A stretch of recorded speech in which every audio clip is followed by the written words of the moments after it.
Curtis Calhoun here with MMA News. My next guest is coming off of another big win this past weekend. It's Marcus McGhee joining me again today. How's it going, Marcus?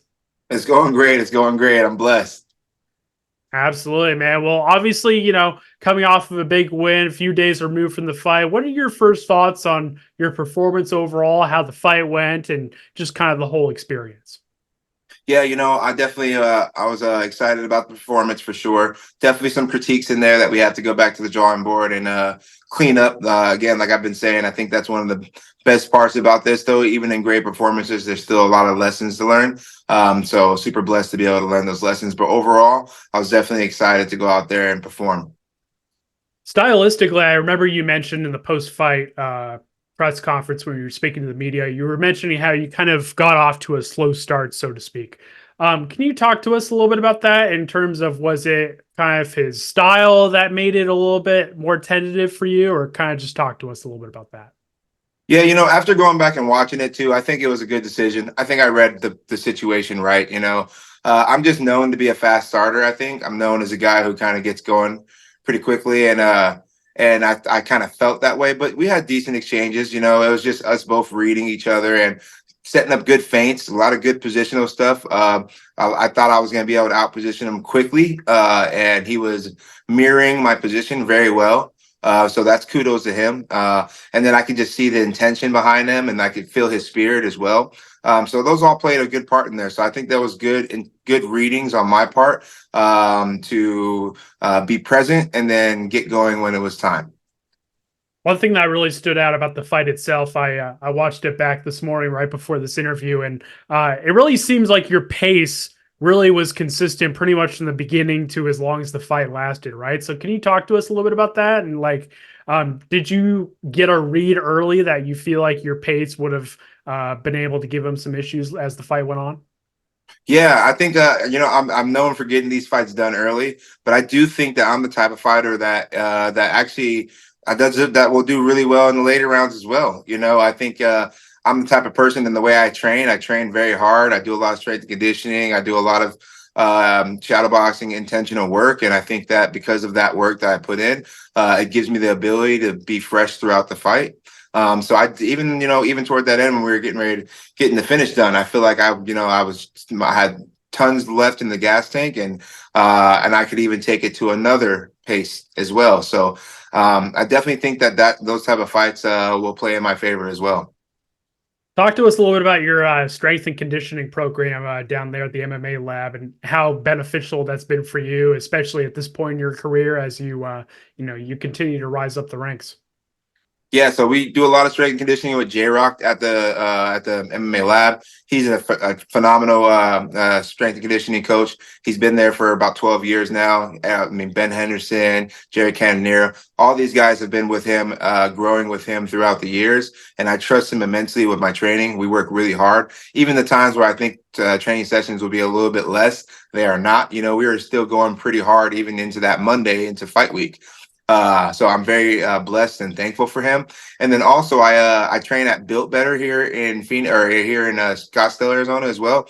And they're an amazing strength training facility as well. And they have definitely taken me to another level. And we've been doing a lot of work. So my strength and conditioning, I'm doing that 4 days a week usually, on top of all my regular jiu-jitsu, wrestling, striking practices as well. So I definitely think that plays a huge part in my ability to keep my conditioning going throughout the fight.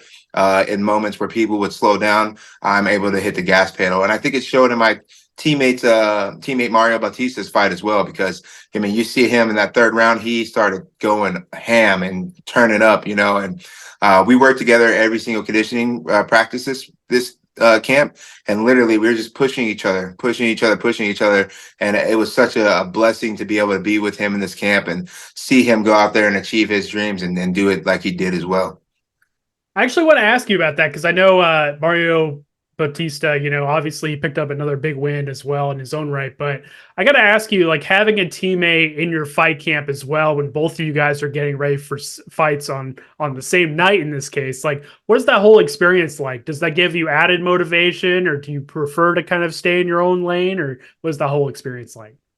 Yeah, I don't read into too many things too crazily, but I will say it definitely for me in particular, and just the person that Mario is, and knowing him on a personal level, it was extremely encouraging to me for sure to be along with him. And I think for both of us, we're both very hard workers. We're very dedicated to what we're doing, dedicated to our families, and every time we both showed up, it was like that look in our eyes of like, "Yep, here's another one. Here's another penny in the bank. You're gonna be here tomorrow? All right, brother. I'll see you here tomorrow." So I loved it. I absolutely loved it, and I couldn't have been more blessed. I think this is the third time that we've spoken in the last year. And one thing that's really stood out to me is, the gradual improvements that you've made pretty much from your UFC debut to now. Can you talk to us a little bit about that in terms of what are some of the biggest improvements that you feel like you've made in your overall game as you move forward to what's next? Yeah, absolutely. I feel like I've been improving in in all aspects of mixed martial arts in general. I think that that's been the best part of it, is putting it all together, and then mentally, just being able to dedicate myself more to what I'm doing, more to my teammates, more to my community. That has added another fire to the fuel for me as well. To wake up every single day tired, stressed, whatever it is, but be grateful and be so grateful that I am healthy and able to do this thing. And that right there has just changed my mentality. I'm not focused on outcomes. I'm not focused on anything like that. I'm focused on by chipping away every single day that I can. Every day that God gives me grace to be able to wake up and be healthy, I'm going to take his gift and I'm going to do the best I can with that gift. And I think that that's probably been the biggest adaptation I've made. You've spoken a lot about, the concept of building an empire per se, right? In terms of fighting for something that's bigger than yourself. And I remember, I think you mentioned a little bit about it during the post-fight press conference too. Can you elaborate on that and kind of how much pride do you take in terms of, focusing on that element of your life, but also fighting for something bigger than yourself? Yeah, actually, the song I walked out to was from a guy named Zante. He's a Christian rapper, and he sent me a message after I sent him a message, and he said, "Keep putting on for the kingdom." And what I basically mean when I say that is putting on for the kingdom, right? Like I'm trying to build an empire that's not for me. That's not my empire. I'm trying, and God doesn't have to use me for his empire, but his kingdom's the only kingdom that really matters at the end of the day, right? And anything that I can use to build that kingdom and to where at the end of the day it's all glory to him. That's kind of where my mindset is right there. And I think that abundance, right? I want to be able to create abundance for people who do not have that abundance, and for some people who do, so that they can make decisions and do things with the right heart, right set of mind, and not be on a survival mentality. Because I've been in a survival mentality a lot of my life, and it's very hard to make good decisions in a survival type of mentality. But abundantly, when you're living in abundance and an abundant mentality, you would choose to lead a more prosperous life, regardless of tangible things. So that's what I mean by that. I want to build his kingdom. I want to be able to give back to people, show people love. I want to build love. I want to build humility. I want to build being a servant. I think for some reason I feel like it's like gotten like lost in translation through the years. Like being a servant's not cool or not the hip thing, but being a servant, I'm gonna say it like this, but being a servant to me is the most gangster thing you can do. Like to put yourself down, to lay yourself down for others. For me, that's something I'm super like. That's what I mean by building something that's bigger than myself. I want to lay myself down for others. We've spoken a lot about, kind of your humility and how much pride you take in that as well. Do you feel like that's kind of a facet of martial arts and mixed martial arts in general that kind of almost gets lost nowadays with the days of, trash talk and brawls and all that stuff?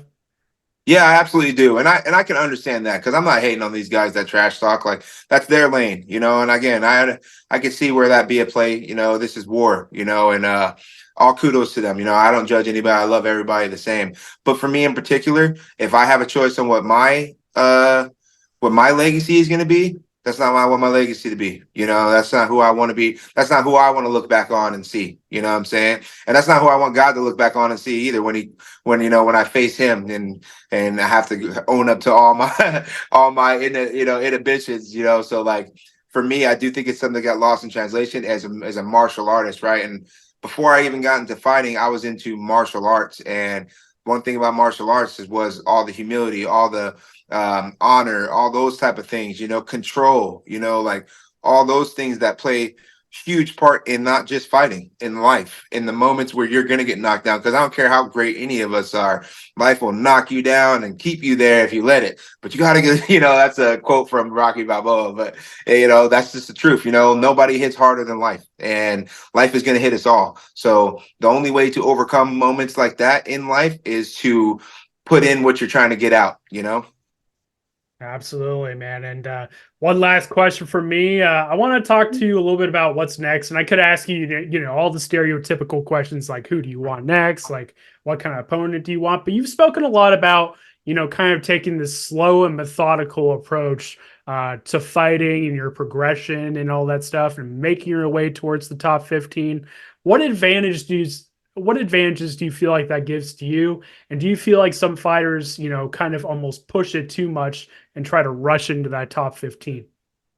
Yeah, that's why I don't want to do it. Like longevity, right? Like, am I here just to try to get in the top 15 and then nothing matters after that? Or am I here to build something and change something and inspire and all the other things that come with showmanship? Like, I think it's so funny because like most people wouldn't even equate those to showmanship. We are prize fighters. We are showmen, right? So that comes along with it as well. Not just being boastful or being overly prideful or all those things, but also trying to build something as a show, right? Nobody wants to watch a show and then the first show they're already fighting the boss, like, or two after they've seen two good fights and now they're fighting the boss. Nobody wants that. We want to see the fight the regular street guys. We want to see them do, you want to see progression, right? And that's my whole thing. I'm not rushing this.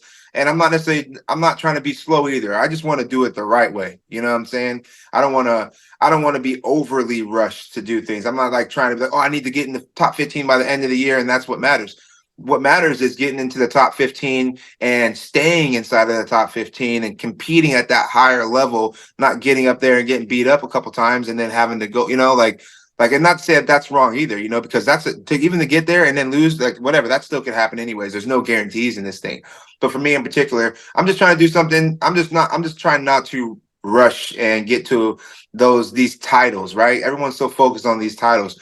Like those titles don't matter that much, like those titles, unless it's a champion right next, unless it's a C next to you, like, that's all of it's the same. We're all fighting the same.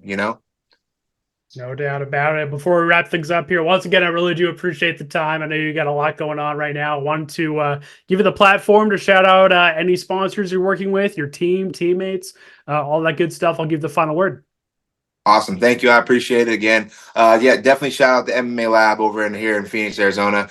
Been with them for 7 years now. I love my team. I love them all. They've been such a big part of me, and anything I can do to give back to them, that's where my mind is. Also, I want to give a huge shout out to Built Better out here.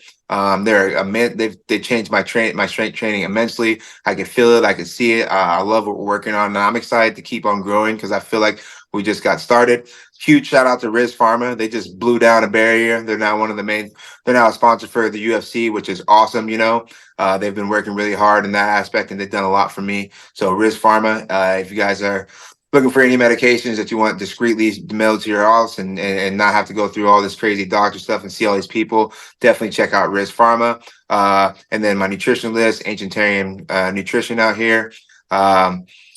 So many people, it's just surreal to know that I have so much of a support system. Core chiropractic out here taking care of me. So yeah, I love all those guys and I'm super thankful to have them. Absolutely. Marcus, it's great to catch up with you. Great to chat with you again. And congrats again on the win. And I'm sure we'll chat again soon, man. Thank you so much. Thank you. I appreciate you. Talk to you later, Curtis.